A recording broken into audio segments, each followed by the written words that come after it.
D'accord? Et voilà, premièrement, c'est vrai, c'était ça ces soupçons. Est-ce que c'était vrai? Semble-t-il que non. Ça veut dire qu'il s'est basé sur oui dire. Et si c'était si dangereux à la place, pourquoi est allé alors? Première excuse. Deuxième excuse, la préservation de sa vie. Donc ça, c'est ça qu'il dit, c'est le verset donc 12. De plus, bon, il a dit un peu plus tôt, verset 11, il me tuerait à cause de ma femme. Ils vont me tuer. D'accord? C'est ça qu'il dit. Ils vont me tuer, c'est ma vie qui est en danger, donc il faut que je mente.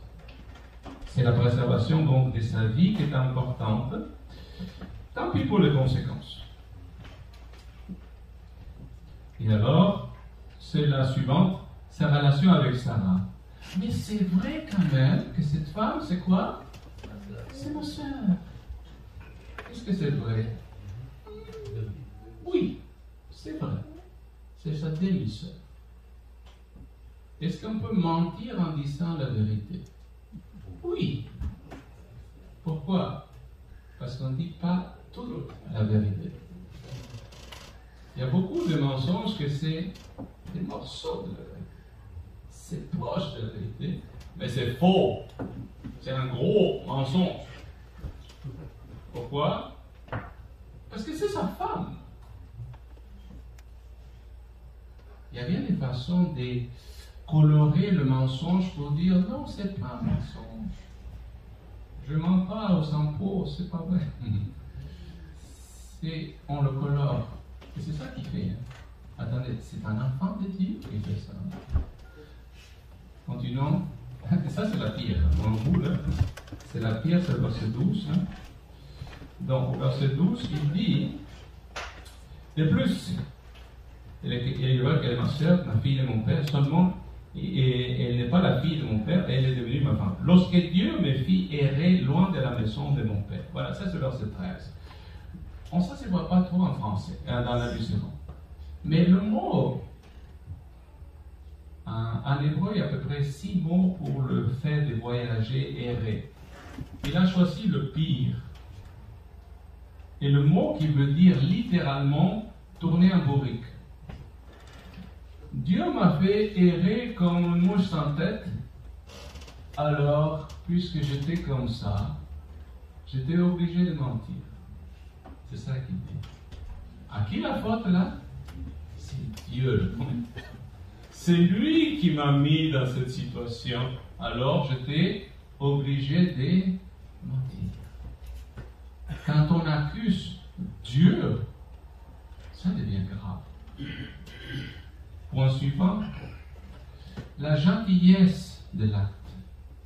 C'était, et c'est ça qu'il dit par rapport à sa femme, lorsqu'il fait errer, je dis à Sarah, voici la grâce ou la faveur que tu me feras dans tous les lieux où nous irons. Dis-moi de moi, c'est mon frère. Fais-moi une fleur, d'accord? Fais-moi un service, dis que tu es ma soeur. Mens par amour pour moi. C'est ça qu'il dit. Est-ce que ça peut arriver que des membres de notre famille nous manipulent, que par amour, ils nous font faire des choses qui ne sont pas incorrectes, qui sont incorrectes? Oui, c'est l'amour. Hein? Mais un amour qui est manipulé, utilisé à tort. C'est par amour qu'elle doit mentir. Donc, c'est la gentillesse. Voilà les excuses d'Abraham. Et donc, on passe à la réconciliation. Qu'est-ce qu'il va faire Abimelech une fois qu'il écoute tout cela? C'est la gentillesse. Est-ce que vous remarquez, avant de passer au titre ici, mais vous remarquez, il appelle une gentillesse de mentir. On change le nom des choses. La fornication aujourd'hui s'appelle conjoint de fait.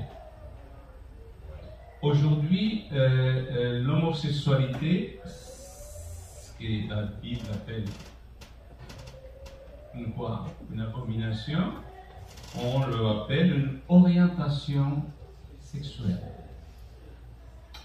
On appelle l'avortement pro-choix. On appelle l'ivresse, quoi? C'est une maladie. Il est malade. Et ainsi de suite. Je fais toute une petite liste, mais qu'est-ce qu'on a fait? On a changé le nom pour quelque chose qui soit acceptable socialement. C'est toujours le péché avec un autre nom. Voilà, bon, je passe à la réconciliation. Et dans cette réconciliation, premièrement, il y aura une restauration. C'est Abimelech qui, le texte au verset 14 dira donc, Abimelech prit des brebis, des bœufs, des serviteurs, des servantes, il le donna à Abraham. Et il lui rendit Sarah, sa femme. Abimelech dit, voici mon pays devant toi, demeure où il te plaira. Et il dit à Sarah, voici je donne ton frère 1000 pièces d'argent, cela te sera un voile sur tes cieux pour tous ceux qui sont avec toi et auprès de tous, tout sera justifié. Qu'est-ce qu'il fait? Il donne des serviteurs, etc. Et il lui donne de l'argent. Et cet argent va être comme un voile à tes cieux. C'est-à-dire, je paye pour l'erreur que je fais. Voilà la restauration. Ensuite, c'est la prière d'Abraham. La prière d'Abraham, c'est à partir du verset 17, il dit, Abraham pria Dieu, et Dieu guérit Abimelech, sa femme et ses servantes. Elles purent enfanter, car l'Éternel avait frappé de stérilité toute la maison d'Abimelech, à cause de Sarah, femme d'Abraham. Qu'est-ce qu'il fait Abraham? Qu'est-ce qu'il doit faire? Il doit prier, dit le texte. Attends, c'est pas le menteur qui doit prier? C'est pas lui qui a donné toute une série de fausses excuses qui doit prier? Oui, c'est lui. Vous savez, dans la Bible, à chaque fois qu'on mentionne une chose pour la première fois, c'est quelque chose d'important. Ici, c'est la première fois qu'il y a une guérison miraculeuse dans la Bible. Jamais avant. C'est la première fois et c'est par la prière d'un homme qui a menti. C'est vrai que les intentions du roi étaient bonnes, il ne savait pas. Il y a beaucoup de gens qui vivent en disant « j'ai de bonnes intentions ».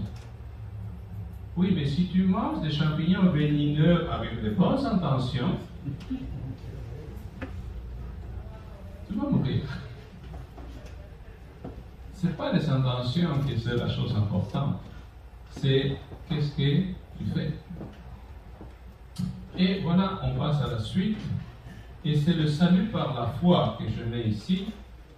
Pourquoi? Parce que justement, Abraham, c'est quelqu'un qui est sauvé par foi, par la foi. Genèse chapitre 15, verset 16, a dit déjà, Abraham eut confiance en l'Éternel, qui lui imputa à justice. Abraham, c'est quelqu'un qui était sauvé par la foi.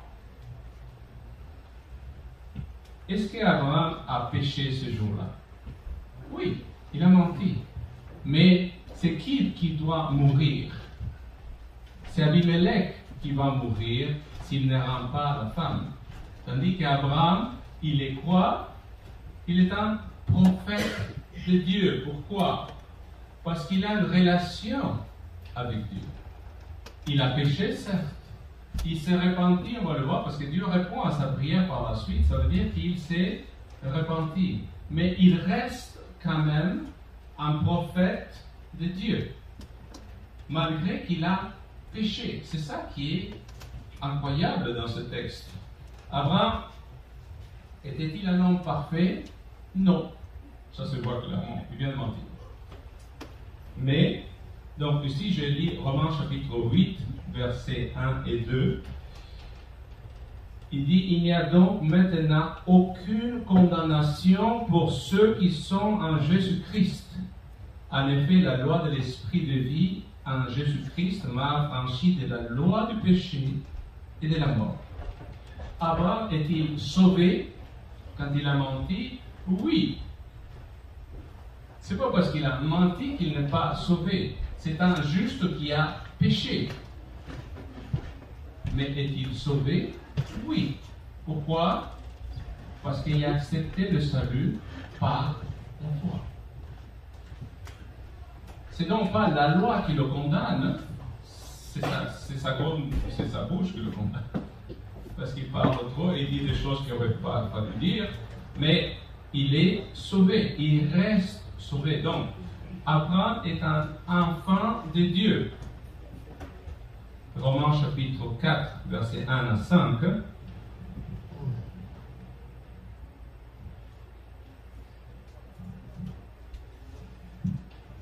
Il dit, que dirons-nous donc qu'Abraham, notre père, a obtenu selon la chair? Si Abraham était justifié par les œuvres, il a le sujet de se glorifier, mais non devant Dieu. Car que dit l'Écriture? Abraham crut à Dieu, et cela lui fut imputé à justice. Or, à celui qui fait une œuvre, le salut